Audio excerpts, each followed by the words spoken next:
And we're joined here now with Mark Crua, who's the Public Information Officer for the City of Myrtle Beach. And Mark, you kind of said it on our way out to the beach here that it looks excellent. Tell us how the beach fared. The beach fared remarkably well. We were expecting more of a storm surge. I think we probably got 1.5 feet, 2 feet. It did not affect the dunes or the sand fencing. It's maybe a little bit flatter than it was Wednesday, but the beach looks great after Dorian.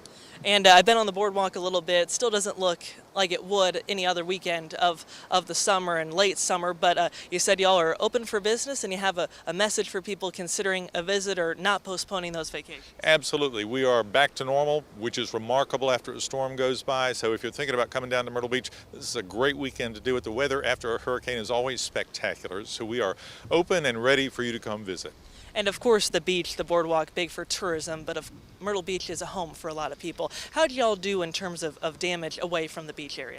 We had very little damage anywhere inside the city. North Myrtle Beach had a slight touchdown from a tornado, so they had a little bit of property damage. But other than tree limbs down here and there, we have virtually nothing from Dorian to talk about.